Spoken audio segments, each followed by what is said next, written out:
Okay, guys, you're in a nutshell with me, Ina. Finally! Okay, we're taking a break from talking about all the not so good things happening in Canadian immigration. Break na muna tayo dyan. Magkaroon naman tayo no, ng isang inspiring story. Ayan. I'm so excited to share with you. Actually, ngayon ko lang din talaga siya kakausapin tungkol sa story niya. Sabi ko, let's just record right away para isang kwentuhan na lang. All I know is that, isa po itong nurse ngayon sa Canada. Not just an ordinary nurse. He is currently the council chair of teka nga, baka mali ako nang sabihin, of the College of Nurses of Ontario. Ayan, kababayan natin ng council chair dyan ngayon. But his journey to becoming or to getting to where he is now has not been easy. Sa Pilipinas po, syempre, nurse na rin siya doon. Master's degree, nakapagtapos siya sa Pilipinas na yan. Pagdating dito sa Canada, his journey to becoming an RN was definitely a long and at some point, sabi nga niya, depressing journey. It took him 11 years para ma-secure ang kanyang RN license in Canada. So, tatanungin natin din sa kanya mamaya, no? Worth it ba yung hirap na kanyang pinagdaanan? Okay? Sige, ipapasok ko na po siya. Ayan. Mr. Rodolfo Lastimosa Jr. or sabi niya, tawagin na lang daw po siyang Pong. Okay? Yes po. Kuya Pong. Yes Okay po. naman. Welcome. Magandang araw po sa iyo, Ina, and to all the audience or viewers of your blog, In a Nutshell. And it's my first time to be interviewed, so thank you for this opportunity to be able to share my story and inspire other people. Thank you, na ready ka i-share yung story na to. Pero alam nyo guys, na-feature na po si Kuya Pong in several magazines, about his journey to becoming an RN. Natanong na rin po siya, about some of the processes involving yung struggles nga of securing your certificates here. Pero guys, hindi natin pag-uusapan ng nursing profession per se. Pag-uusapan natin yung kwento niya mismo. Okay. Yes. So it took you 11 years, Kuya Pong, to be RN. Sige, bago natin pag-usapan bakit umabot ng 11 years, bakit ka muna nag-decide umalis ng Pilipinas? Because hindi ka lang pala nag-nurse doon, you were already teaching. Parang maganda na rin yung ginagawa mo back in the Philippines. Yes. Actually, Ina, yung first profession ko was a registered physiotherapist. Okay. So, I was, a licensed physical therapist in the Philippines. Pero nung time na yun, after I passed my board exam, napakahirap mag-work sa Philippines to be a physiotherapist kasi parang in a facility pag isang physiotherapist lang ang kailangan. So unlike the nurses, and when I passed the exam, that was 2002, yun yung mga times na yung nagbo-boom yung nursing. So para bang sabi ko parang sayang na hindi ko sana nag-nurse na lang ako kasi kung meron pa lang chance na mapupunta sa example sa abroad. Ang target ko talaga noon was to work in the United States. Pero yun nga, kasi sa profession ko as a physiotherapist, parang konti lang yung demand. Okay. So, ang ginawa ko, yung school ko noon is, nag-offer sila ng 2 years program for all allied medical courses. Yung mga second courses na for example, yung second course nila is nursing. So, yung mga example, yung classmate ko doon, mga physiotherapists, occupational therapists, midwife, doctors, optometrists, radiologic technologists, lahat kami noon parang isang section kami kasi second courser kami to take nursing. So, we only took nursing for 2 years lang kasi mayroon na kaming background ng mga minor, yung minor courses namin. So sabi ng mother ko na kasi sabi ko sa kanya na mayroong program sa school ko, which is the Sedeca University, na nursing for allied courses. Sabi niya, gusto mo bang mag-aral? So nagsabi agad ako ng yes kasi alam mo naman yung mga parents natin parang bihirang-bihira na after pinapunta kayo sa school pero magbibigay naman ng offer ng second course naman o profession. Mm-hmm. So I grabbed that opportunity right away. Kaya nag-enroll ako sa Bachelor of Science in Nursing sa Liceo de Cagayan University sa Cagayan de Oro City. Mm-hmm. So nung natapos ako in 2004, then took the board exam in 2005, I practiced then my nurse as a profession. So, Mhm. yun talaga yung experience ko sa Philippines as a nurse, not as a physiotherapist. So, I worked first in the emergency room department, and then I also teach mga review centers for licensure for nursing board exams. Mhm. After that, nag-volunteer din ako sa ibang mga example, mga clinics, mga ibang mga hospitals, just to have that experience as a nurse. So yung last experience ko was really as an emergency room nurse. So after to become an emergency room nurse, merong offer doon sa school namin na isang school na yung tawag is Cagayan de Oro College. Naghahanap sila ng mga clinical instructors to teach subjects for nursing students. So kasi madami yung, at the time it was 2005, ang daming mga nursing students na gusto maging nurse. So so nag-apply ako noon, tatanggap naman ako. So after becoming an ER nurse, so my profession was, my work was as a clinical instructor for 6 years. So that was from 2005 until 2011. So I was teaching different subjects to all nursing students from third year, fourth year, even to first year students and second year. Oh, hindi mo sinabay. You left the ER Yeah, job with the for ER to job. teach. Yeah. Yes. Okay. At saka, napasok naman ako natapos ko naman yung master's ko kasi if you are a clinical instructor, hindi kami nire-renew ng every term pag wala kaming hindi kami naka-enroll ng master units namin. So hanggang natapos ko yung, kasi wala na talaga akong time na mag-aral ulit, napapagod na ako. Sabi ko na sige, I will take the chance na mag-enroll ako sa master in nursing sa, again, same school sa Liceo de Cagayan University. Hanggang natapos ko yun kasi parang trimester yun eh. So natapos ko yun for less than 2 years. So hanggang natapos ko yung master in nursing degree ko. At saka aside from that, when I was a clinical instructor, naging registered midwife din ako kasi if you are a registered nurse, there was a time that yung ibang kasamahan ko na mga clinical instructors, pumunta na sila ibang bansa. So wala na kaming mga clinical instructors for delivery room. So sabi na, okay, Rodolfo, i-assign ka namin sa delivery room but you have to do training. Pero yung time na yun, that was like 2006 or 2007, pag registered nurse ka kasi, you only have to do or complete yung mga cases like assisting delivery, IV insertion, which I did. Hanggang natapos ko yung mga cases na yun, at saka nag-review ko, tsaka nag-process ako sa PRC, hanggang pumasa naman ako sa registered midwife. So yun yung parang accidental talaga lahat nangyari. Kaya nakuha ko yung mga professional titles ko. So yun. Oh, wow. Ang dami mo na talagang titles. Yeah, midwife, Yes. physical therapist, RN, tapos instructor. Yes. But ang dami mo pwedeng gawin actually in the Philippines. Babalik ko dun sa tanong ko, what brought you to Canada? Who raised the idea of you practicing in Canada? So yes, tama, thank you for that yung question mo. Kasi yung time na sabi ko sa iyo, yung goal ko was to apply in the US, pero at that time may retrogression yun eh. So mahirap makaalis ng bansa kasi marami pang mga pending applicants sa US. So mayroon akong kaklase noon na classmate ko siya sa masters, and he was already a PR at that time. Pero bumalik siya ng Pilipinas para kumuha ng masteral units or gusto niya matapos ng master. So siya yung introduce sa akin na kung gusto mo bang mag-apply sa Canada, it's very easy, tsaka yung waiting time is very short lang. So imagine, nag-apply ako ng March ng 2011, pagka-August meron akong visa. March? So, wow! Yes, ganun kabilis. PR on Yes. arrival ka nun? Paano Yes, yes, PR on express arrival entry? ako. Yes, ano yun, through Federal Skilled Worker. Yes, express entry. Okay, eto na. There is a misconception, no, that I think we should address based na rin sa i-share mong experience. Siyempre, ang Canada, laging sinasabi, in demand, ang nurses dito, magpunta na kayo dito. So, ang dami ngayong mga tao nag-a-apply, not just from the Philippines, di ba, na maging RN dito.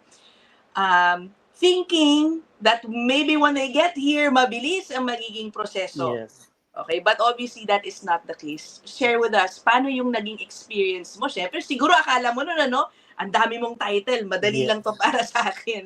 Yes, yung nangyari kasi sa akin is nung nag-apply ko sa immigration I hired a Canadian immigration lawyer.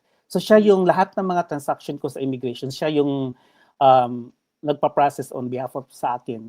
Tsaka nagbayad lang ko sa kanya ng US dollar. Pero hindi naman yun siya scam kasi binuntahan ko talaga siya dito sa sa office niya. So to be honest, wala akong idea kung how to become a nurse here. Kasi I was very dependent sa kaibigan ko. Yung nag-introduce sa akin. Kasi nung pumunta ako dito ng September 15 of 2011, kasabay din kami pumunta dito, yung second time na niya.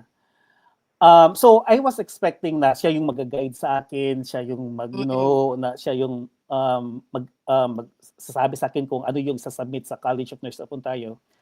So nung time na nung nandun ako sa Pilipinas, actually wala na akong sanang plan na pumunta ng Canada kasi parang I was earning also well as a clinical instructor kasi malaki yung bayad sa iyo sa clinical instructor eh.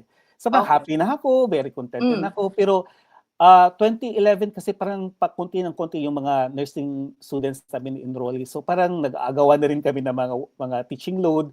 So sabi ko parang mahirap pag nagsistay pa ako dito. So sabi ko sa mother ko, ma, mayroong opportunity sa Canada.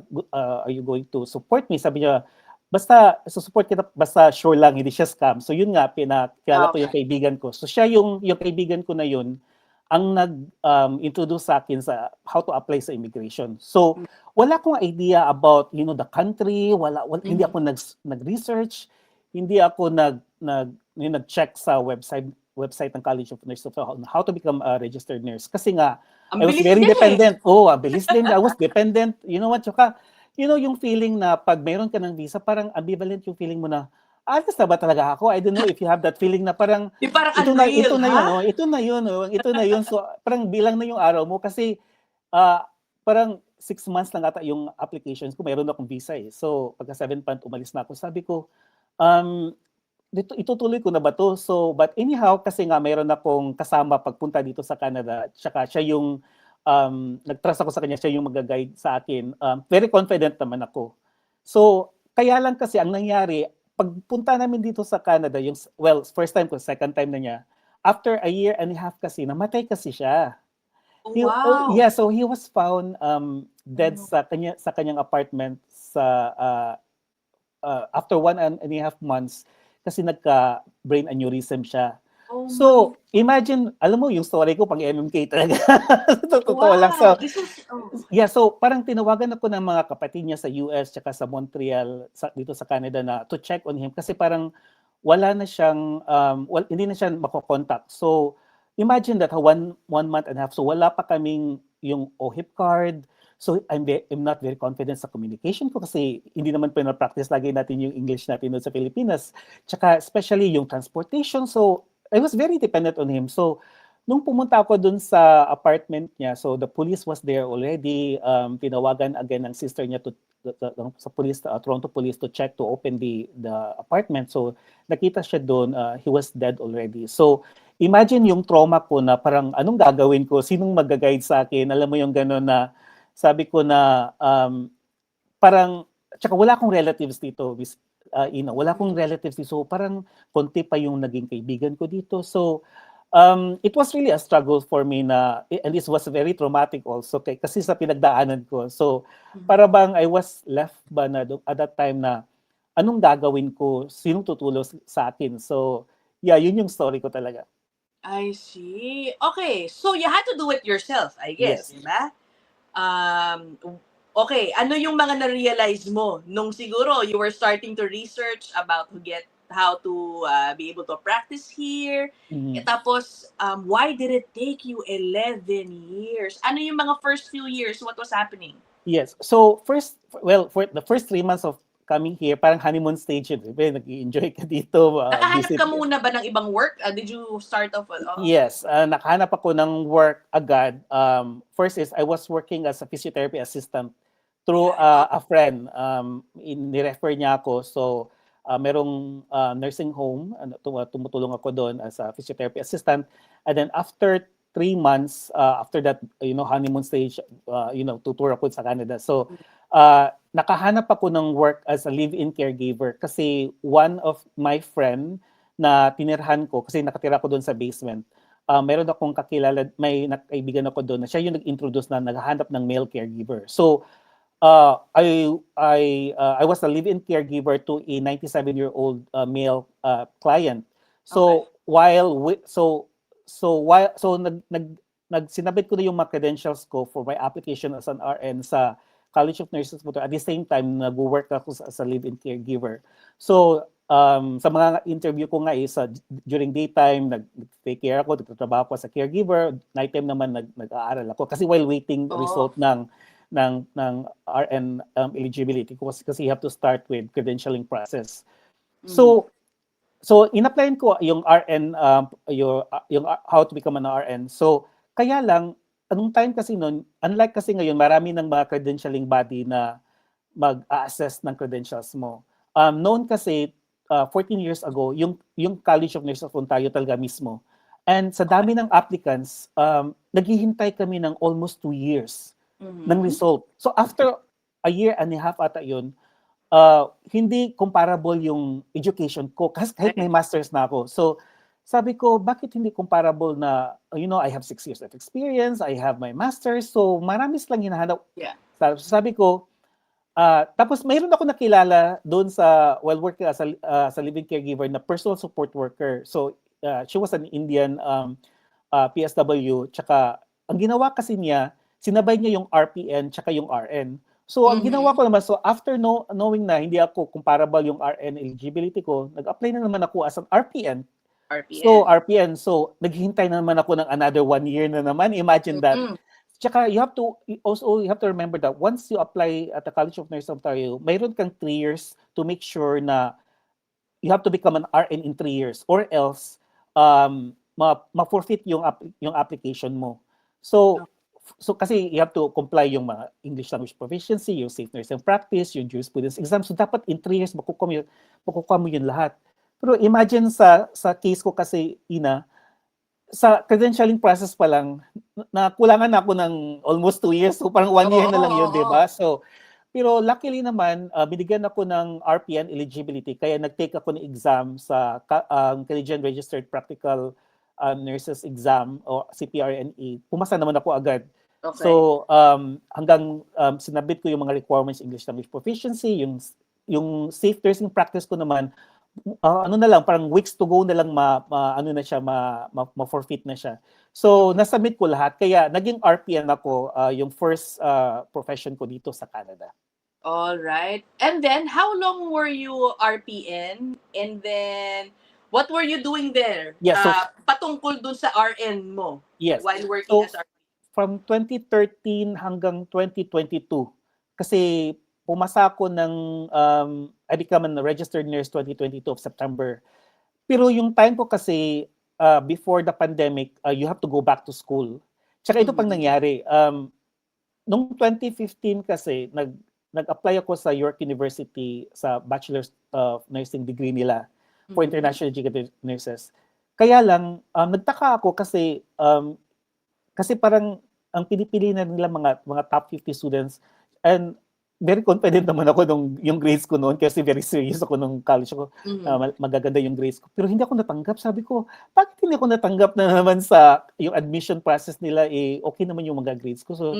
So sabi ko, you know what, I think nursing is not meant for me. So sabi ko, sige, mag-physiotherapist na lang ako. So ang ginawa ko, nag-apply ako sa Ontario International Educated Physical Therapy Bridging Program sa University of Toronto. And kasi nalaman ko na hindi ako qualified sa York University, di ba? Hindi ako natanggap nun. So same year, 2015, I was surprised na natanggap ako sa University of Toronto. Sabi ko, ang University of Toronto nga, natanggap ako sa grades ko. Bakit yung York University hindi ako natanggap? Parang ano bang hinahanap nila? So, saka yung University of Toronto naman, hindi lang siya grades ang basihan. You have to go through yung practical exam, essay, written exam, interview, lahat nun. So, natanggap naman ako. So, from 2015 hanggang 2016, I was doing yung bridging program for physical therapy hanggang natapos ako doon. Tsaka, imagine kasi syempre, you have to also to consider your finances mo. Mhm. So, mahirap na mag-aaral ulit ako, mag-apply ulit ako sa York University para i-pursue ko yung RN kasi nga yung assistance namin sa finances, yung OBPAP, yung Ontario Bursary Assistance Program, hindi yung OSAP. Mhm. So, yun yung ginawa ko. Pero it was very difficult kasi I was in school sa University of Toronto during daytime, tsaka sa gabi naman nag-work ako as an RPN during Oo. nighttime. So parang wala talaga akong tulog. Pero inisip ko lang talaga, kailangan ko matapos yung program na to kasi ito lang yung edge ko pag natapos ko to lahat once I apply for work. So hanggang natapos ako ng 2016, tsaka bumalik na naman ako as working as an RPN from 2016 hanggang 2020. So 2020 sabi ko sa sarili ko, parang may missing sa life ko na parang hindi ko parang unfinished business ba sabi ko. I need to pursue my RN kasi I was a registered nurse sa Cagayan de Oro. Sabi ko sa Philippines, sabi ko bakit ako mag-RPN kasi yung work ng RPN parang almost the same lang din The same. sa RN. So sabi ko, okay, I will try again sa York University if matatanggap ako kasi mayroon ako University of Toronto. Mm. And true enough, natanggap ako sa York University for my second time. Sabi ko, hindi ko talaga i-take for granted tong education ko kasi ito, I know in the future, ito lang yung edge ko sa lahat ng mga applicants. So, I was doing the Bachelor of Science in Nursing degree for international educated nurses from 2019 until 2020. It was a 20 months program. Okay. Hanggang natapos ako doon. And then the pandemic came. So yung pandemic kasi parang nag-loosen up ang College of Nurses Ontario kasi wala nang mga nurses, 'di ba? Kasi nga lahat majority talaga parang babalik ng school. So ako naman, I was on my last term sa York University. Ayoko namang tawag nito, ayokong i-stop yung school ko kasi nga one sem to go na lang ako eh.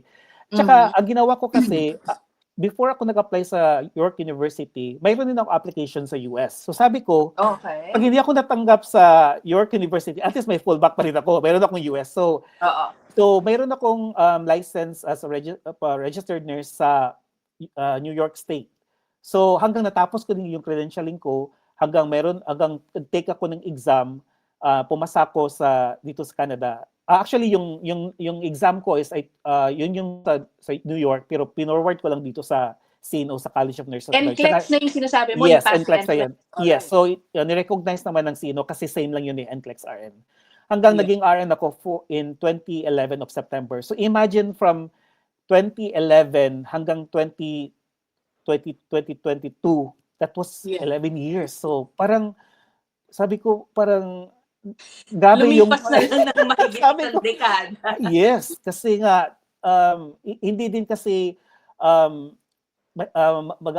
madali sa akin na mag-enroll agad sa university kasi nga I have also considered yung finances ko. So I have to work as an RPN. So matatagalan ka talaga and you have to also consider your bills, yung phone bill, yung bahay, yung rent mo. So napakahirap yung time na yun. Can you share with us some siguro mga anecdotes, mga experience mo, balancing yung finances mo? Kasi 11 years, syempre ang dami. Tapos nag-aaral ka, ilang beses ang tagal mo din nag-aral. Yung struggle mo only, to achieve your end goal of being an RN. Tapos may moments ba siguro, no? Na parang naiisip mo, ano ba itong pinasok ko? Sana hindi na lang ako umalis ng Pilipinas. Baka ganun ang naisip mo at that time. Actually, wala ko naisip na bumalik ng Pilipinas kasi yung personality ko kasi is I always look at the brighter side of life. Parang siguro pagdadaanan ko to kasi alam ko the Lord will give you something in return in your future. So dadaan ka talaga sa hirap pero yung success towards the end. So mararanasan mo yun.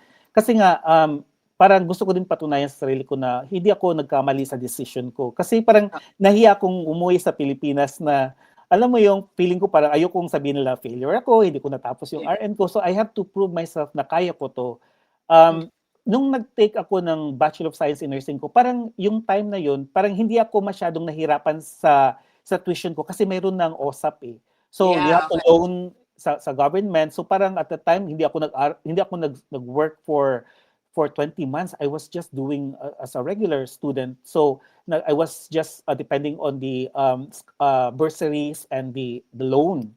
Pero Mm. mababayaran mo naman yun after mo matapos yung ano mo, hanggang magiging RN ka, tsaka matapos mo yung program, yung Yeah. degree mo.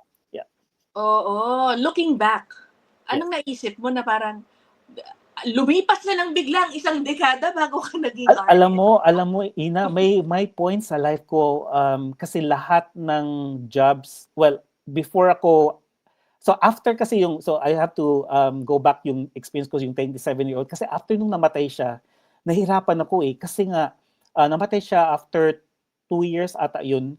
Tsaka I have to work different jobs na before pala, before ako naging caregiver, meron pa akong mga odd jobs like nag-work ako sa factory, nag-work ako sa parang cleaner ako, alam mo yung ganun. Yeah. Tapos parang na demoralize ako, sabi ko parang hindi ko makikita sarili ko na ganito ko kasi I was a professional naman sa Pilipinas. So hanggang nung namatay yung pasyente ko, nahirapan din akong kumuha ng job kasi that was 2013, kahit may Yung RPN ako. 90-plus-year-old. Yes, 97 Okay. years old. Kasi nung namatay siya, he was almost 99 eh. So, parang nahirapan akong kumuha o maghanap ng trabaho kasi nga sa hospital, walang tumatanggap ng international educated nurse or mahirap mag-apply sa work sa hospital except if may kakilala ka doon. So, ang nangyayari sa'yo is parang nagwo-work ako noon sa mga agencies, sa private home health care agencies. So pupunta ako sa bahay ng pasyente. So para ka ding personal support worker / RPN, nagbibigay ka ng medications, nag-feed ka ng pasyente, nag-change ka na ng diaper nila. So parang nag-ano yung trabaho ko. So mahirap talaga. At one point, meron so dito ako sa Toronto, yung work ko is sa New Market. So, ano talaga, Layo din. layo din. So, parang sinugal ko talagang pumunta doon kasi yun lang yung schedule na mag-coincide sa school ko. Kasi mahirap merong job na mag-coincide sa schedule mo. Daytime, mag-aaral ka, nighttime, mag-work ka. So, yun lang yung time na sa New Market na mayroong schedule sa night. So, pumunta ako doon sa New Market. Alam mo ba, Miss Ina, noon, yung time na, especially during winter, alam mo, nilalamig ako kasi nga napakaginaw kasi winter yun tapos nakatingala ako sa langit. Ang sabi ko, Lord, kasi lalakarin mo kasi yung bahay ng pasyente mo So from the bus stop sabi ko, Lord, kung ito yung journey na napakalayo na kailangan kong pagdaanan, gagawin ko. Basta yung assurance mo lang sa akin na in the end, may brighter future ako dito sa Canada. And when I look back, ito na ito na yung mga blessing na nangyayari sa akin. I was awarded with different awards from different organizations. I was now a leader. So sabi ko nga, mahirap talaga sa umpisa, pero you should not give up on your dream and you have always to move forward kasi small steps, you will always end up into your destination. So actually, kung tutuusin, yours was not just mahirap sa umpisa. Mahirap ng napakatagal. Napakatagal. Napakatagal. And Yes. yet, here you are still, telling people that at the end, magiging sulit din yan, no matter how long yung paghihirap mo. But let me put up some pictures pala, no? Ayan. Guys, again, siya po, si Kuya Pong, ay ang kasalukuyang council chair ng College of Nurses of Ontario. Imagine that. There was a time hindi ka makakuha ng certificate mo to practice and now you are the council chair of CNO. And of course, as I mentioned, he's also been interviewed in some magazines, sharing his thoughts about yung improvements needed yan dito sa pagiging nurse dito sa Canada.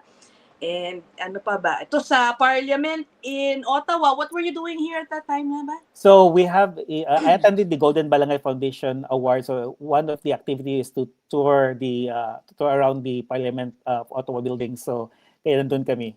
Yeah. That was just last month.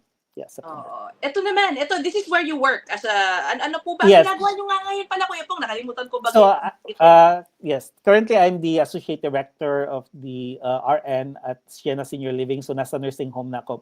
Prior to that, I was a clinical manager at Humber River Hospital. So, yes. Yan, okay. So kahit maghintay ka ng 11 years, happy ka na ngayon? Can you truly say that everything was Yes. worth it? Kasi alam mo, nag-reflect ako sa sinabi mo kanina na meron ka bang regrets? Alam mo, wala talagang regrets kasi nga, kahit kano'y kahirap yung pinagdaanan ko, but I was preparing for my future. Yung resume ko, I was doing training, I was volunteering. As a matter of fact, nag-volunteer ako sa Honduras in Central America sa underprivileged community doon as a nurse. Kasi alam ko, yun yung mga edge ko eh. Kasi you have to do, volunteer engagement sa community mo. Kasi alam ko na pag dadating yung time na pag-i-interviewin ako ng interviewer sa hospital or any facility, I have I have the edge na kasi I have the experience. I have the Canadian experience. Kaya luckily naman pag nag-aaral, nag-apply ako ng work, parang hindi naman ako masyadong nahirapan talaga. So kasi nga prepare ko na yung resume ko. Yeah. Okay. Pati, I think naman, kahit papaano, bumilis-bilis na, especially Yes. over the past year. Yes. Medyo bumilis-bilis na kahit papaano ang Yes. processing Yes. ng isang international educated nurse na gusto makapag-practice in Ontario to be In Ontario, yes. So, ayun. Guys, I know marami tayong mga IENs, mga kababayan nating nasa Canada, siguro still working on it. Sana makarating sa inyo itong episode na ito. Mahiya kayo kung kayo ay nagrereklamo na naghihintay ng 1 taon dahil si Kuya Pong 11 years. Imagine. Yeah. 11 years talaga. Yes. Yeah. Kaya nga isa ito sa mga advocacy ko na, to inspire other international educated nurses. Kasi alam ko talaga sa umpisa mahirap. Pero isipin mo talaga na, you have to move forward. You should not look back or stagnant ka lang or magsa-stop ka lang sa goal mo. Kasi pag nag-stop ka kasi, para kung ayaw mo nang ituloy, hindi ka mararating sa gusto mong paroroonan, di ba? So, you have to always make sure kung gusto nilang mag-aral, mag-aral ka. Kung gusto nilang magbigay ng mga hours ng clinical hours, so you have to provide them.